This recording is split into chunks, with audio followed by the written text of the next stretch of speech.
All right. We are here tonight on Tuesday night, BLAW Live. Good evening, everyone. Welcome. Come on in, share with somebody, tell them that we're on tonight. We're going to be talking about money matters. Glad that you're interested in hearing some things about what you can do to better utilize your resources. And so with tonight, we are here with Jackie Cooper. And as you're coming in, we are delighted to have you. So glad to have you tonight. So share with somebody, put up a watch party, tell folks we're here. And this is a great opportunity to hear some things that will help you with your resources.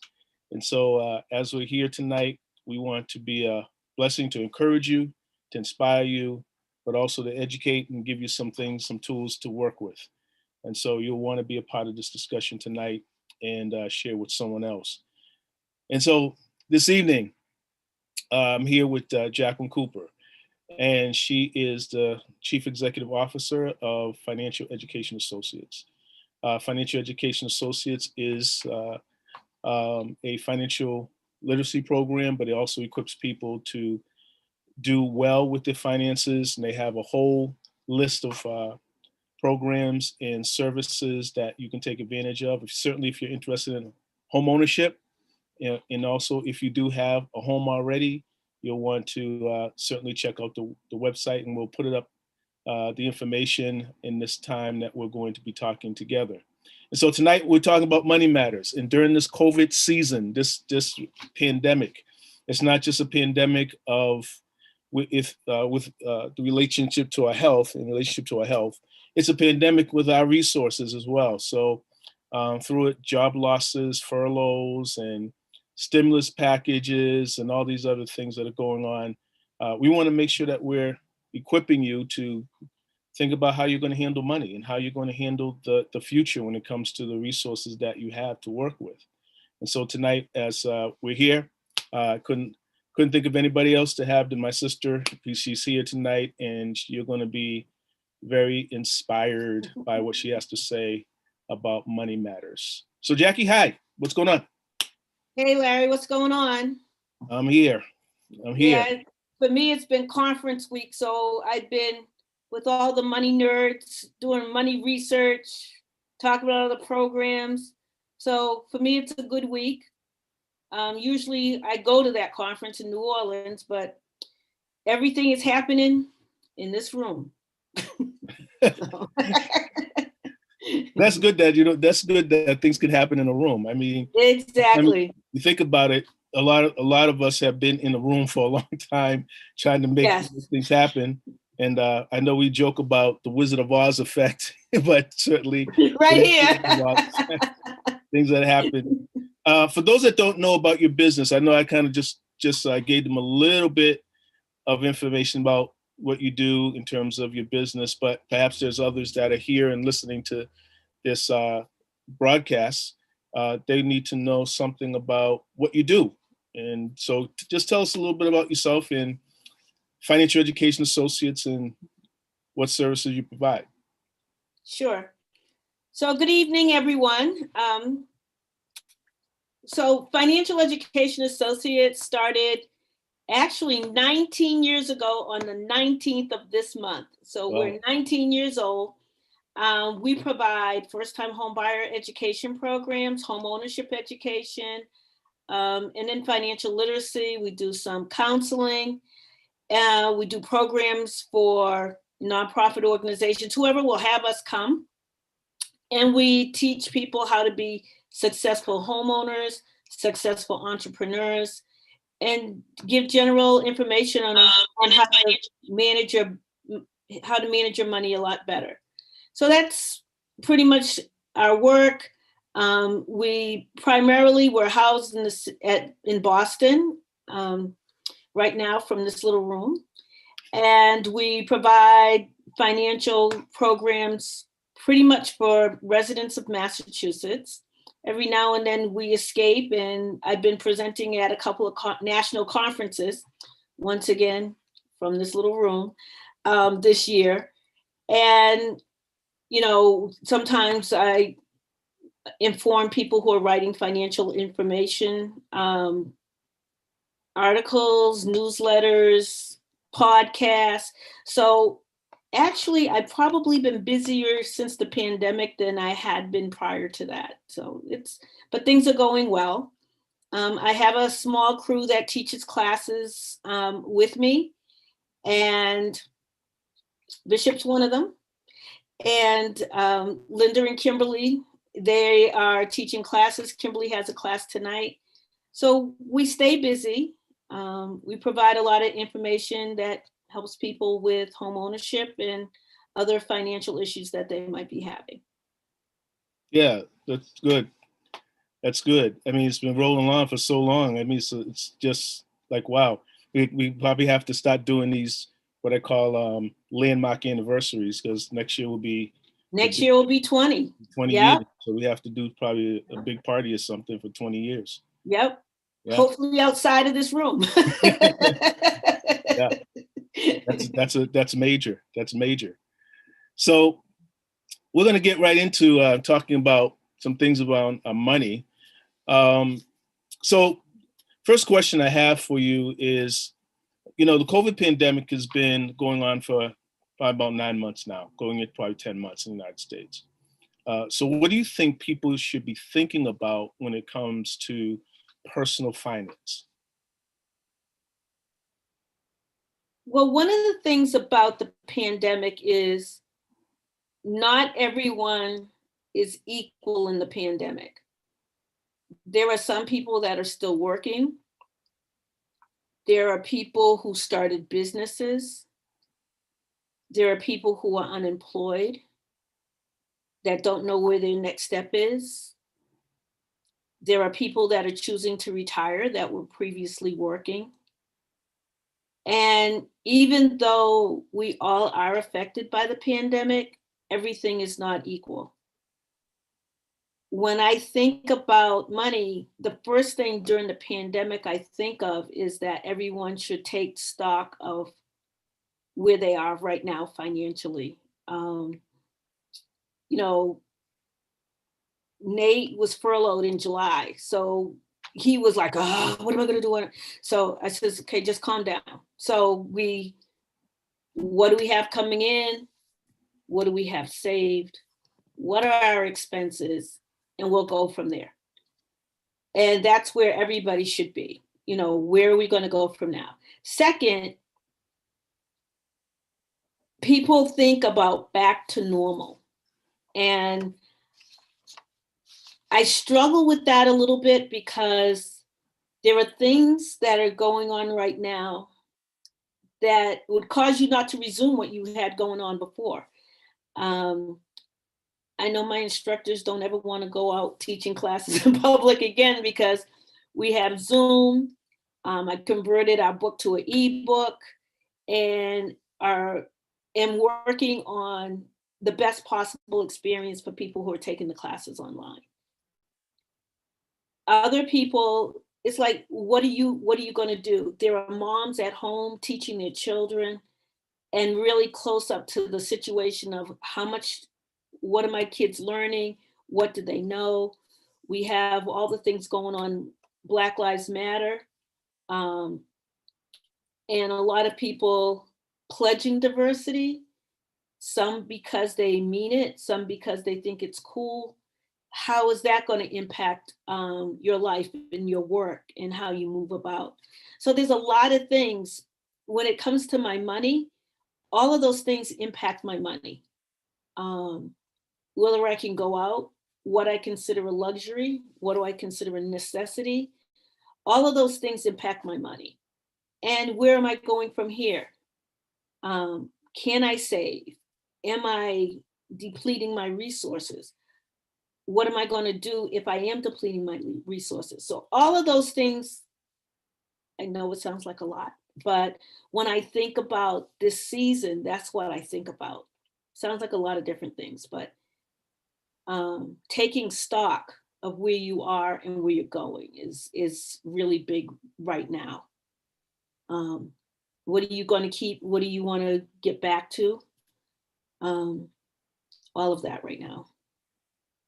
So would it be better to even say, okay, I don't know, as I started here, list all that laundry list of things to consider, would you say maybe it's best not even to start with how much cash I have or how much reserves I have, but just where am I? What do I want? And all of that is where am I? All of that is assets, liabilities, all of that is a where am I? And I think a lot of times people are so busy that they don't take the time to take stock of where am I? And so this definitely is a where am I season, so that you can figure out where can you go from here? What do you want to continue doing? What will you never do again? All of those things. But this is to me, a take stock season. Wow. It's about where I am. So it's important just to do an assessment, just yeah. assessment on what you have and where you're at. Because you don't know if you need help unless you know what you already have. You know, if you don't know what you have, like you could say, oh no, I need help with my mortgage. Well, do you really? Because when you go to ask for help, for example, they're going to ask you what you have. Anytime that you leave your house to ask for help, they're going to ask you, what do you already have? So this is a good time to sit down and say, what do I already have? What tools do you recommend to even get started and starting to think about it? Sometimes you just kind of look at assets or liabilities, and is there anything that could help us to do that, or would you help us do that, or go to a website? What do we need to do in order to really take inventory and assess where we're at?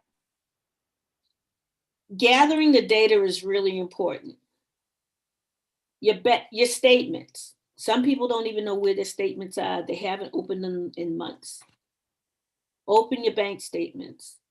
You have a retirement statement from your job, open that up. What does it say? What, savings, your credit card bills, what's charged on your bill on a regular basis? What do you use credit for? Just sit down with all of your financial documents, not including, your car, because, your car, if it's already paid for, it's your transportation. And if it's not paid for yet, it's part of your debts. So just really taking stock of, pull your credit, pull everything, and just get a really good feel for where you are.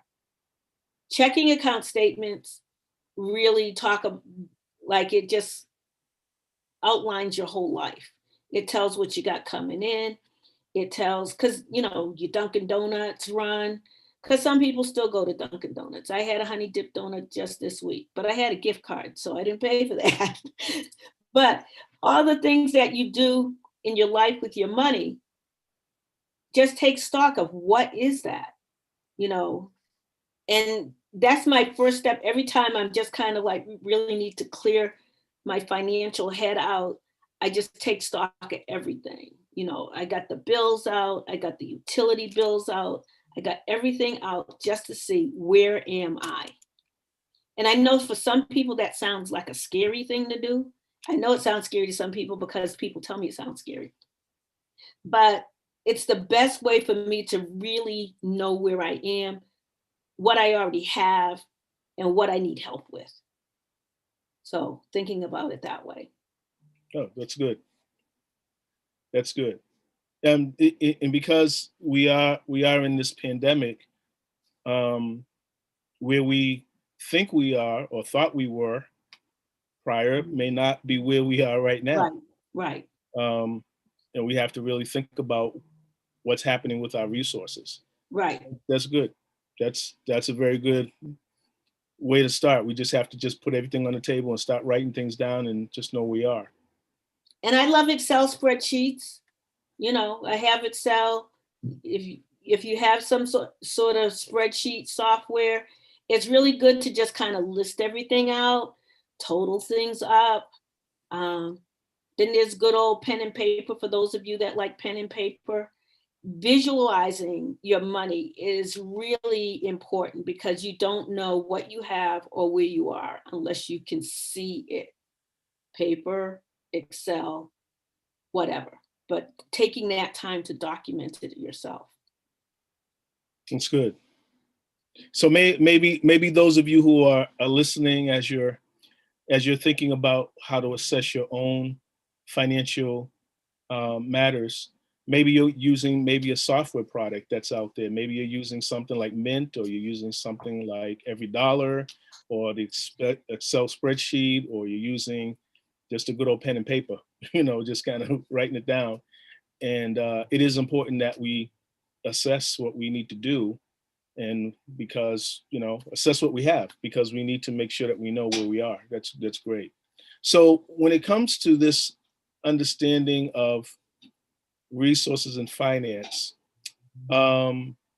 if you're strapped for cash, what should you do? You're strapped for cash in this time. What should you do? So there's a number of resources. One of the biggest things that people are having problems with now is rent. And here in Massachusetts, we have a number, 211, for housing assistance questions. So if you're having problems with rent or with your mortgage payment, they have resources. Now, the resources are dependent on where you live. It's income-based. So for example, in Boston, the income for getting assistance is going to be higher than if you live in Brockton, for example. So it's really important for you to go onto mass.gov's website, to their COVID information sheet, and find out and document what income qualifies for this where you live. The type of assistance they have is the Residential Assistance for Family in Transition Program, or RAFT. And there is also the Emergency Rental and Mortgage Assistance Program, also known as IRMA. RAFT will pay up to $10,000 for overdue and future rent costs. But the payments are sent directly to the landlord, which is where they need to go, to your landlord. And just keeping in mind that small landlords, people that own 2 or 3 family houses, they're suffering too, because if their tenants aren't paying rent, they don't have the money to pay their mortgage. And so everybody's in trouble. So that's one of the things that's important. If you are a homeowner, you can ask for mortgage forbearance from your lender. And the type of forbearance that you get is dependent on what mortgage you have. So if you have a federal mortgage like FHA, VA, USDA, Fannie or Freddie Mac, those loans are in forbearance up until December 31st, but you can ask for another 6-month extension. Keeping in mind that while forbearance takes away your obligations to make your mortgage payments during that time, how your lender chooses to deal with your escrow accounts for taxes and insurance varies by lender. So you always have to talk to the loan servicer about your loan. So you don't just kind of sit there, I can't pay it, I'm not going to pay it, because then you're in default. You have to call to be in forbearance. Otherwise, you're in default. Just keep that in mind. If you have a different other kind of mortgage funded by, I think mass housing partnership loans, lender mortgage products that might be, financed in-house by your lender or a mortgage company, you need to check with your servicer on forbearance rules, because all of that varies. What will happen at the end of the forbearance is they have to decide what to do with the money that you haven't paid. So with the FHA, I think the federal loans, what they're doing is they're going to put a lien at the end with the money that you have not paid yet. So for example, you owe $1,000 a month for 3 months, for example. So you owe $3,000 that you didn't make in your mortgage payment. They're going to put that at the end. So you'll do your whole 360 payments, and then you'll have this chunk of money at the end that you'll have to repay. Is that a balloon, or is that something paid out? It's just going to be like one. Let's say you went for 6 months. Do you have to come up with this big chunk of money of 6 months worth at the end? So, I mean, if you've got a bunch of money to do at the end, there's all kinds of things that you could do to mediate that before you get to the end and those 6,000. I don't know if they're going to amortize it out for a few months. I don't know what happens to that money, but truth, all of this is like kick the can down the road strategy. Like this forbearance thing, a lot of people have come out of forbearance because they went back to work, all right? But for those that have not, they're kicking the can down the road. You don't know what they're going to do with you, to be honest. Massachusetts is trying to develop a strategy to work with lenders so that they don't do a balloon. The other thing they could do is a loan modification that will add a little bit extra to your future mortgage payment so that you pay off that over 6 months, 12 months, whatever. But everybody's different. And that's the most important thing. And the most important thing is that you deal with your servicer. And remember the exercise I had in the front? Know how much money you have going on, because how they help you will dependent on what you will have to pay back, because you're going to have to pay it all back. Well, so that's that. Federal student loan forbearance ends 12/31. If you have a loan that's not a federal student loan, talk to your servicer. And then for food, there's SNAP, the food assistance, the WIC, food pantries, and even ALC has a program, ALC Cares, where we have been helping families with food, with certificates for food, gift cards for food. Right now, if you have lost your job or things have happened with your job that you no longer have health care, it is now open enrollment for health care. So you contact the state, you get your health care going on. It's according to what you can afford to pay. And once again, they need documentation. So you get all your documentation together, and you can get health care for next year based on that. If you're having problems with your credit cards and other debt, you need to call your creditors. Utilities, on the Mass Department of Housing and Community Development, DHCD's website, they have information on assistance with utilities. There is the LHEAP, which helps with heat loans, not heat loans, but heating costs. So there are different things. And then also, if you're eligible for unemployment, collect your unemployment and comply with the guidelines, because they'll kick you off. So that's all the resources I have with, you need help. But the main thing to know is 211. If you're having some issues, 211. If you're having other COVID information you want to do, there is mass.gov. And if you go to the homepage, they have a thing to click on for COVID resources. And then there is a federal site, benefits.gov, that will qualify you for different federal benefits that will help you out during the season. It's good. That's a lot of resources that we can post as well for people that really are in need of any one of those vehicles to help. So if you're listening out there, there is help out there.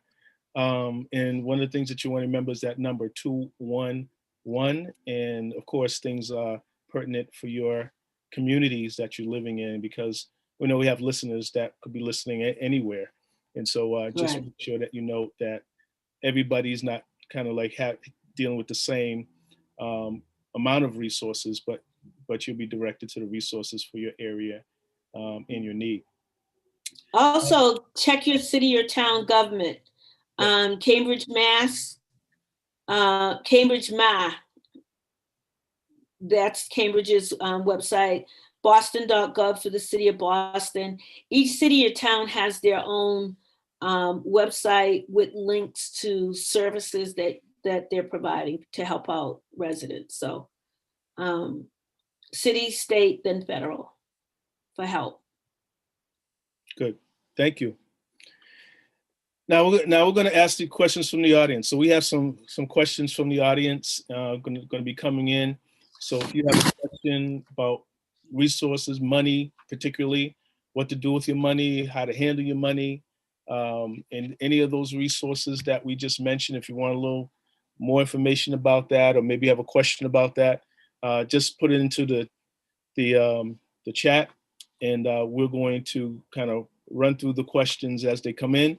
I do have a question that came in. It says, should I pay more on my monthly mortgage payment when I can? And is there a financial benefit for doing it? The financial benefit for paying extra on your mortgage is that you will be paying your mortgage for less time, which means you're saving money. Paying one extra mortgage payment a year shortens the term by 8 years. So instead of you paying for 30 years, you're paying for 22 years in a month or two, by just paying one extra mortgage payment a year. And all of that is saving in interest. So yeah, it's worth doing it.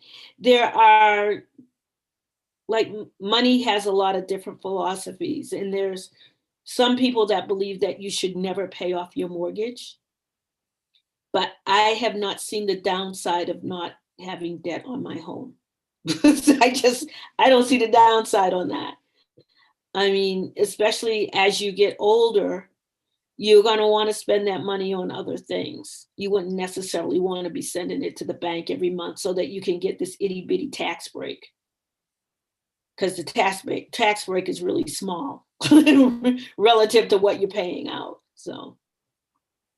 Yeah. And where would you actually tell them to, as you're making this one extra payment annually, where should they tell them to put it? Should they just say, okay, here's one On extra the principal. Just put it all in the principal? Put it on the principal, because if you put it on the escrow is your taxes and insurance. So you tell them to put it on the principal, and that lessens what they have to calculate interest on. So principal and interest is what you care about. Put that full amount on that principal. Principal. You put the full amount on the principal. Yeah, because the rest of it is taxes and insurance, and they're going to collect that anyways. Good. That's good to know. So anybody out there, you can accelerate the term in terms of how long you're going to pay in your mortgage just by that one extra payment annually towards the principal. And some people do that by doing a bi-monthly payment, like paying twice a month rather than, because if you make your mortgage payment twice a month, you end up making, no, every other week, which is different than twice a month. If you make your mortgage payment every other week, you end up paying an extra payment a year anyways, doing it that way. So that does save money. Yeah, that's good. Here's another question. Should I consider refinancing my mortgage? And how much can they expect in fees? So they want to know, okay, well, should I think about refinancing it? How much can I expect in fees? Should I pay more in the monthly mortgage payment? Of course, we talked about that. And do some loans have a prepayment penalty? I know that there's many loans do have a prepayment penalty if you pay it off in the first 2 years. Most loans will have a penalty, 2 years. However, right now, interest rates are in the 2s. It's a good idea, depending on what your interest rate is. If your interest rate is like 3.5, it might not be worth it. But if your interest rates are 4 something, it might be worth it. What you can expect to pay is for the appraisal.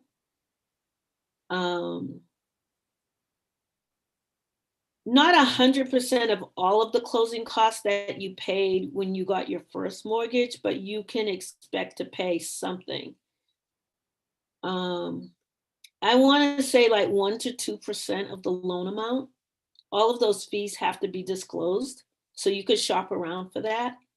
But right now, mortgages are in the 2s, and it's kind of worth it if your current rate is over 4%.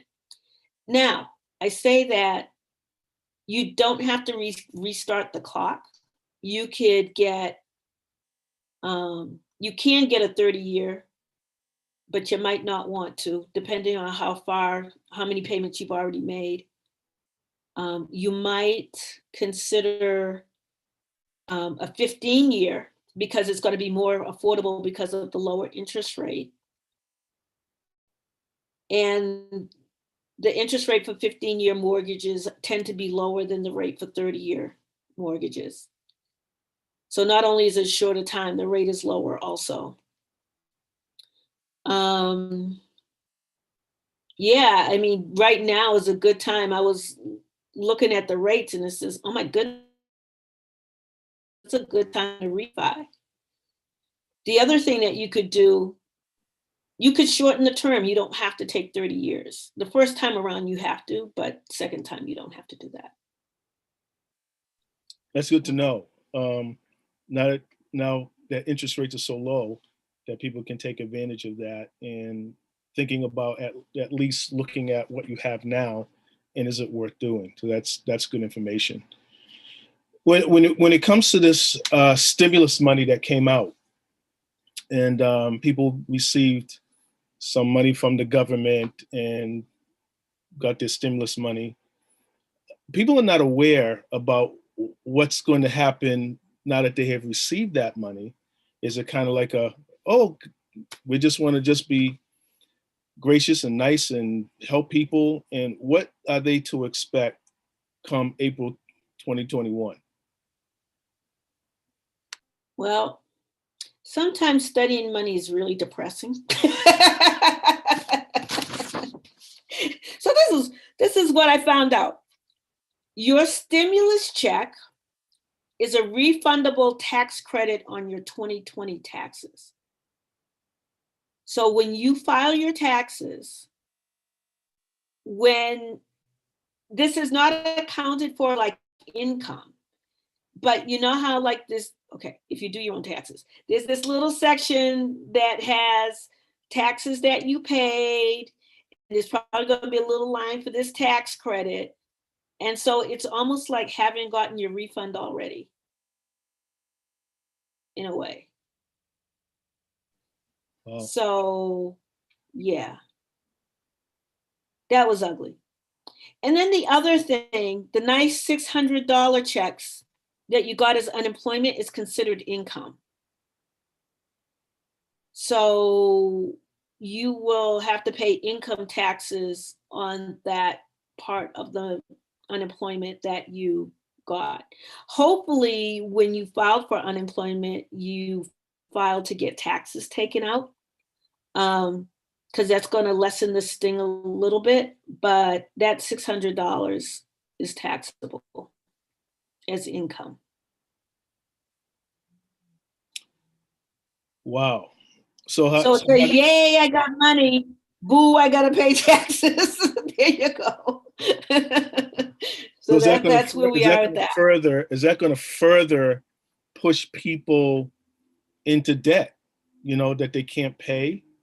And if they can't pay their taxes, what is that going to do to a lot of things, whether it's a garnishment or what are they going to do? If you can't pay your taxes, you could always set up a payment plan. But it's It's a hard thing. I don't know what else to say. It is, but you should file your taxes. I see a lot of people sometimes get really discouraged about this whole tax thing, and then they don't file. So those people that didn't file didn't get the stimulus check at all anyways, because, I was talking to a group of people who work for financial counseling agencies that had people running in when they heard about the stimulus check to get the last 3 years taxes filed because they haven't filed taxes in 3 years. You should always file your taxes because that's really important. But yeah, that's the short of it. It's a refundable tax credit. Oh.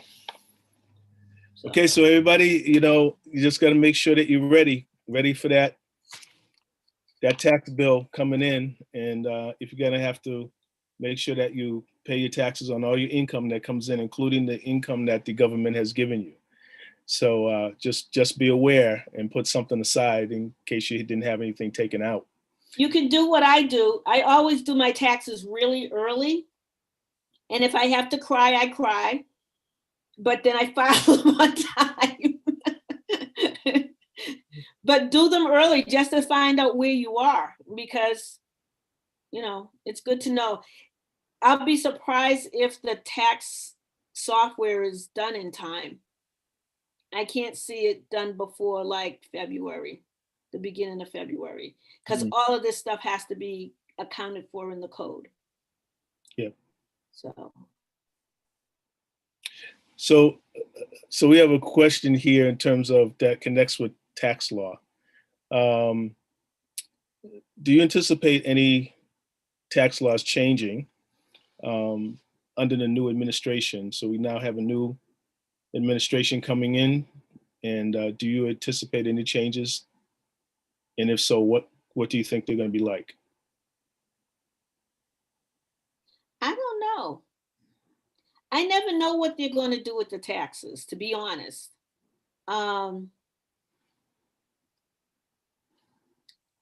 Because sometimes, a break to who they think they're giving a break to can be oppressive to other people. You don't know how that works. They said they're gonna, one of the things they said they're gonna tax the rich, but you don't know who they're considering to be rich. It could be you, So all of those things, you just don't know how they're going to do that. It probably will not impact the 2020 taxes. They probably won't do anything until the 2021 taxes, because right now is with the economy, which they keep saying is good. I don't know how it's good if all these people aren't working. I mean, it's definitely impacting revenues to everyone, because if you're not working, you're not paying state taxes, you're not paying federal taxes. So I don't know what all of that's going to look like, to be honest. Wow. But tax code is really an interesting thing, how they choose to do things and who they consider to be well off, and all the people that it impacts. Yeah. Maybe at one time I could have you and Valerie come on and talk about tax codes. I think it'll be interesting to get her on and talk about tax codes. Yeah, one of our cousins was a IRS auditor. Yeah. She was like, do your taxes right and pay what you're supposed to. Yeah. Well, part of that lesson was, for small businesses, people that had small businesses and needed a PPP loan. So if you had not been filing your taxes and writing off all of your income, you would not show that you had enough money to get that loan. And that kind of hurt some people when they either was trying to get the PPP loan or file for unemployment, not being able to show that they had any income because they write it all off or don't declare it. So that's one of the lessons for 2020 is like, be upfront with what's going on with your money, because it can impact if there's a problem. So that's good. We have another question. It says, you've been always telling us that we should use cash. But in this season, one person asked the question, they're anxious about using cash and would prefer to use their debit card or their credit card to pay it off. So what do you think about that?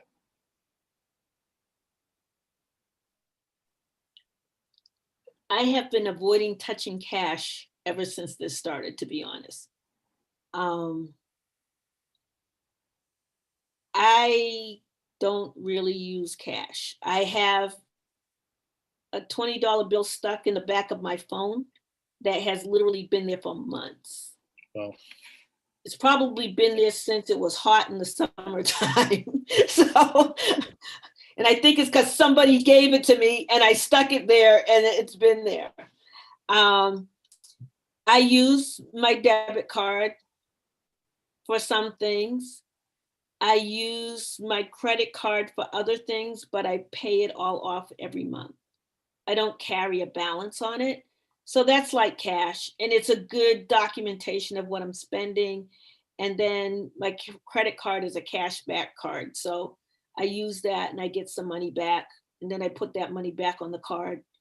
And so it's like having a discount. But yeah, I try to avoid touching cash.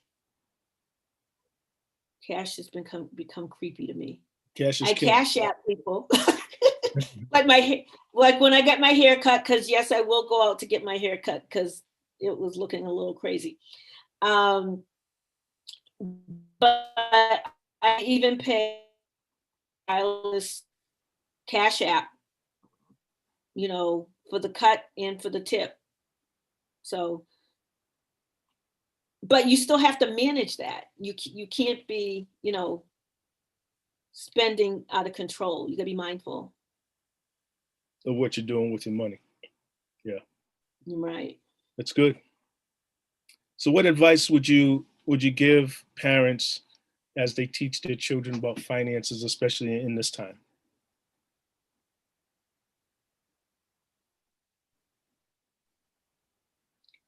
I think part of it is modeling it. You can't tell your kids to save money if you don't have any savings, or if they see, because kids more watch you than listen to what you say. I know when it came to money, I watched my parents.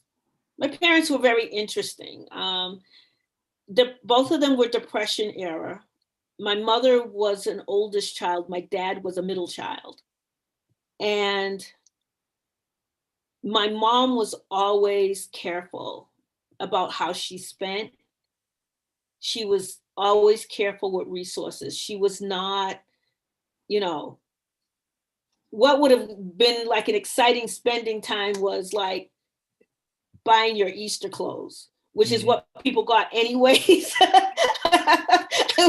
So we didn't get any extra anything. We had countable everything. But my dad, well, for those of you that knew my dad, yeah, here's some money. I've got money, you can have it. So they had two different money personalities. Sometimes I'm mom, sometimes I'm dad.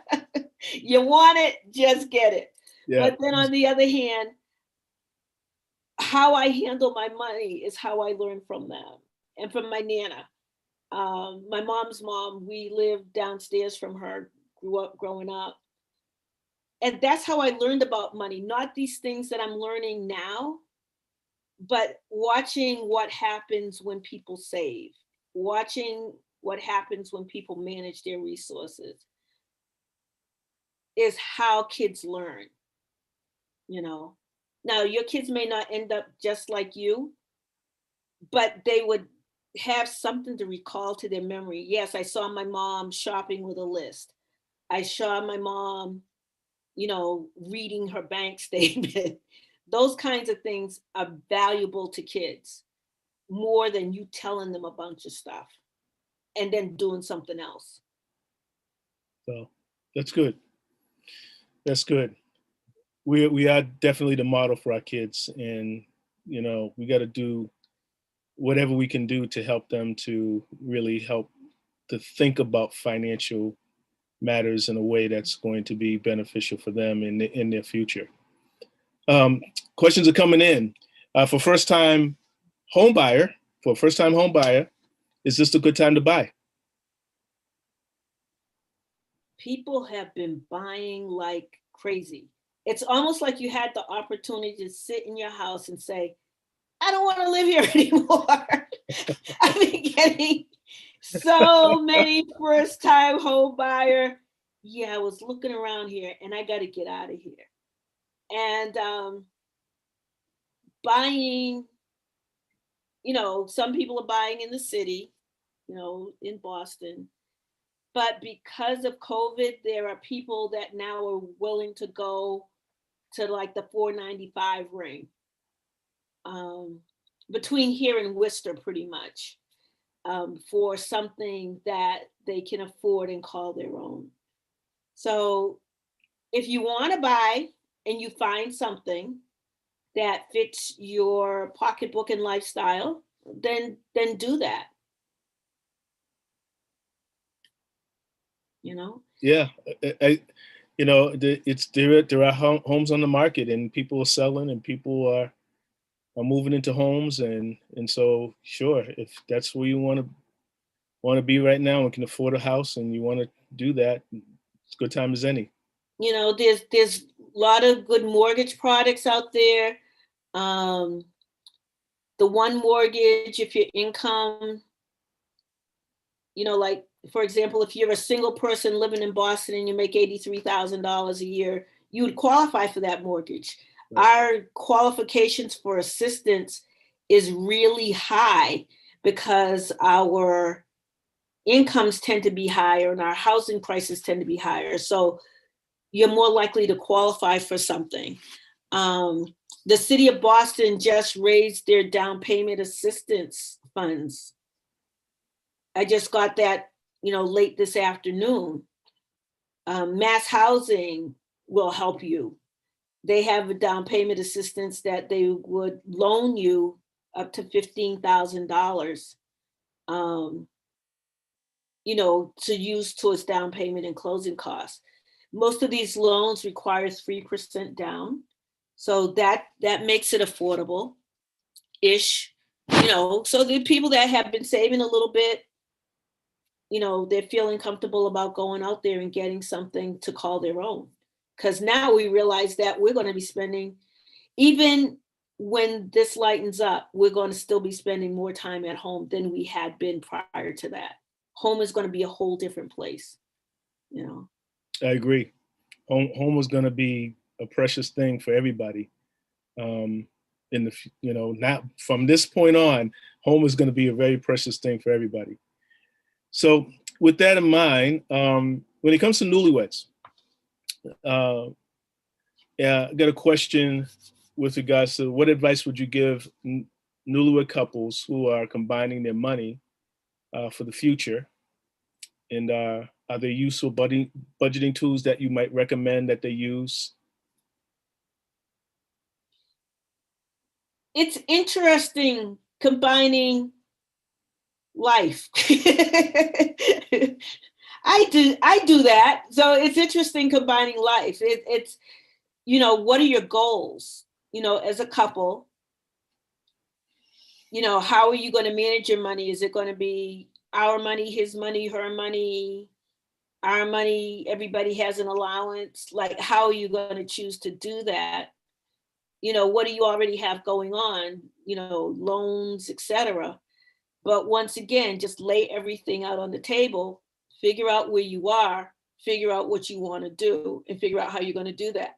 Because even though you're a couple, there are so many things that are still individual, like your employment's individual, therefore your retirement's going to be individual. So both people need to be kind of putting things away in their individual so that they have something to bring to the couple. So that's what I would do. I would just like everybody just put everything out on the table, and just really see where you are. It's because not knowing where the money is, and somebody coming up with this big sad story about, oh, I just got garnished for my student loan type of thing, that is just so very uncool. So you want to just kind of lay everything out and talk about it, and talk about what your goals are. Is your goal home ownership? Do you want to live here? Do you want to travel? Do you want to become debt free if you're not already debt free? Like, what are your goals? You having children? What's going to happen? Somebody staying home? Like, just laying all of that out so that you understand where you are, and find out what's possible and what changes you have to make things possible, if that makes any sense. Yeah, it makes perfect sense, because you can't do everything, and sometimes you have to really prioritize what is going to be first, what is going to be second, what's a dream, what's a necessity, and all those things come into play. And when it comes to bringing your money together and just really working together to make sure things are happening. And putting together also an honest budget. Yeah, you also have to put together an honest budget, because some of our young people, their families aren't here. You have to have money to go home. Wherever you live, you have to have money to go home, and you have to have that set aside. And so that's part of your budget. It's part of the thing that you have to think about. So I just wanted to add that. So go ahead. Yeah, that's important. Emergency funds, etc. We will get into that maybe at some other discussion. We have a couple more questions that I just want to ask you, and this is one that we want to talk about Black families and people of color, families of color, persons of color. What advice would you give for those who are trying to build wealth, who are people of color?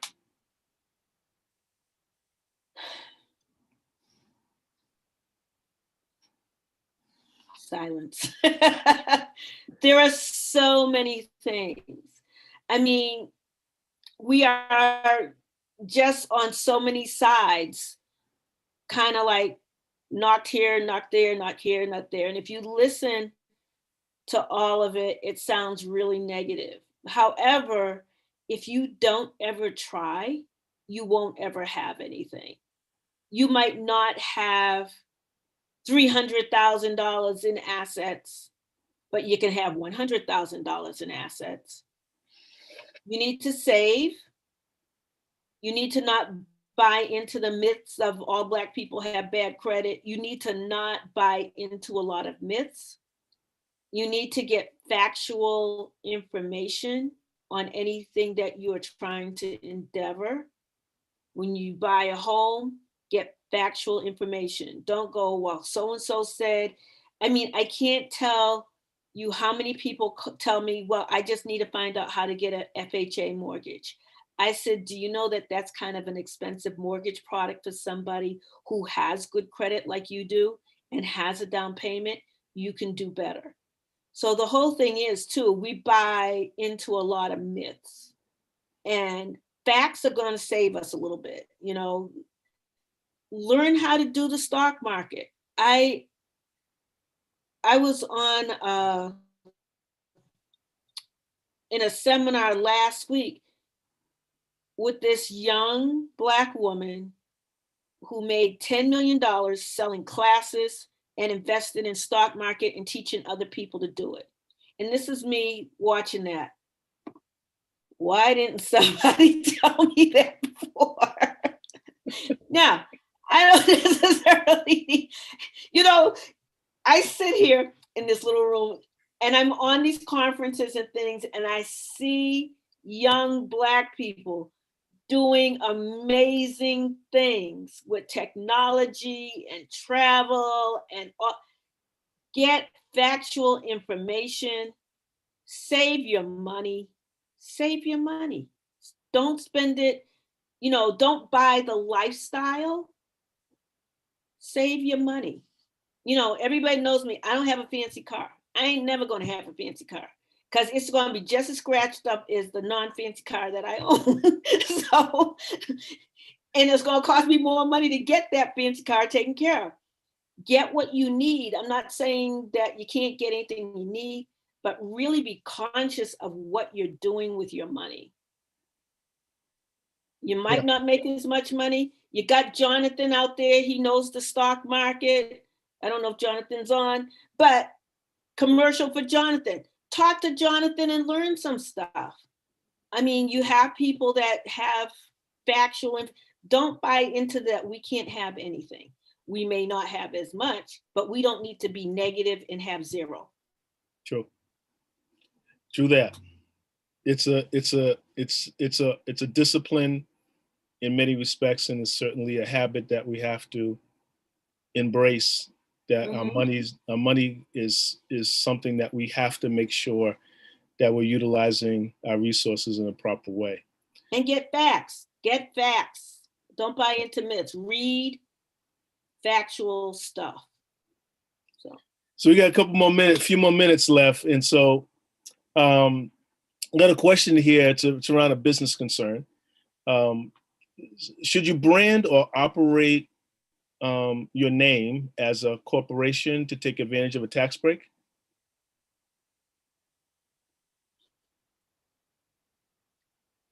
All right. What are you doing for income, revenue for this? I don't, when I hear people do that, I don't understand. Like I have a business. Right now it's a nonprofit 501c3. But when it was just mine, I earned money. I had expenses. I paid taxes and Social Security. And so when it comes Social Security time, I could collect some Social Security. When it came time to get a PPP loan, I could get a PPP loan. But to just call myself a business without any income or revenue, you only get 3 years to do that. Like, I don't know. Yeah, it's That's kind an of infomercial thing. Yeah, you got to unpack that, and we have to get up back on and talk about business and setting up your business and small business or micro enterprise, side hustle. We haven't talked about side hustle. We have to also talk about, how do we develop resources so that we can be givers and to give to causes and to give to ministry and to sow seed. Those are all part of financial development and financial balance. And I think that it's not just this or that, it's all of it. And so we have to have some information. You'll give us plenty of information. Someone wants to learn about the stock market and how stocks operate. And so I think that even this year, 2021, we've been doing this in bits and pieces, but one of our discipleship models is how do we deal with stewardship and really coming into a financial ministry, which will not only help people to financially structure their life, but also how they invest in a way that they have resources for the future. And that's what we want to do as a ministry. That's what we want to do as a church. I can't tell you how many times that, I said, wow, just think about how far we could really take the body of Christ forward if we really learned how to handle the wealth. And in fact, there's over 2,000 scriptures that related to money in scripture. So of course, we want to make sure that we are good stewards of all that God has given to us. So here's a question. I think this might be time for the last question, because it's about 7:58 now, and I want to make sure that everybody is able to get some rest for tomorrow. We have, I read an article it talks about the generational strain that's happening to particularly millennials, that more than 28% of the millennials said they tapped into their emergency savings during the pandemic. And furthermore, 1 in 5 or 20% of millennials don't have a savings account. What advice can you give them? Open a savings account. That's simple. Yeah. Just sharing how I got started. Well, I always had a savings account with various degrees of success, with my best success having it in an online bank that takes 48 hours to get the money out. I save in that account consistently and don't ever touch it. So that's what you can do. I mean, if it's tied to your checking account or is it at the bank down the street, it's easier to tap it. But the only way, to be honest, is to automatically save in a place where I can't touch the money. So that's my first thing. This is how you do it. You save. You don't have to save $100 at a time. You can save $5 at a time, $10, $25. Because once you see it get to a certain point, it's like, oh, I have something. And it encourages you further. So I started off with, okay, I'll put $25 in here every other week. And then it started to add up. And it's like, oh, okay, I could do better than that. Let me put more in. Let me put more in. And so, yeah, so now I have more money. And I don't touch it because it's too hard to touch. Yes. That's what you need to do. That's good. That's good. Well, it's at the 8 o'clock hour, and want to thank you for coming on tonight, talk about finances. And certainly we have a lot more times that we got to get together and talk about different aspects of financing and what it means to really do well with our stewardship. And also I'd like to talk about, we've been talking about at the Financial Education Associates, just the basics of estate planning and thinking about, well, what happens to our resources when we're no longer here? Who sets up a will? How does a trust work? What does that do for families, and especially those who really can't afford to go through the probate process and don't know what that's all about. Right. Funerals. Funerals are expensive. A lot of money paying for funerals. And what are options that we might have, because that's all finances. And college education. And we know that college education, that our students are now, some are paying tuition and they're not necessarily getting the most out of it because of the pandemic. And they're not necessarily reaping 100% of their resources to get back. They can't necessarily get back their resources for housing. So there's a lot of things that we need to talk about when it comes to learning about our finances. So thank you so much for being with us, and definitely you're going to come back again, and we're going to have some really good opportunities for people to get involved and get together, even in groups. And I got to see getting into groups and just really working towards some goals that we have personally to do better with our money. All right. So everyone, thank you so much. And would you give Jackie some love, give some hand claps in there, give us some hearts in there, give us some thumbs up. But thank you all for joining us tonight on BLAW Live, and do the best you can with your resources, and trust God that God can supply your need, because he's the creator. He also gives us power to make wealth, that he might show forth his covenant.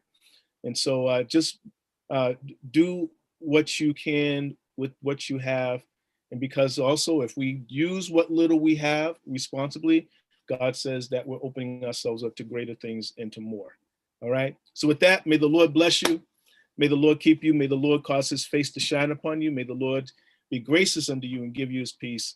Have a good night, everyone. Thank you for joining us.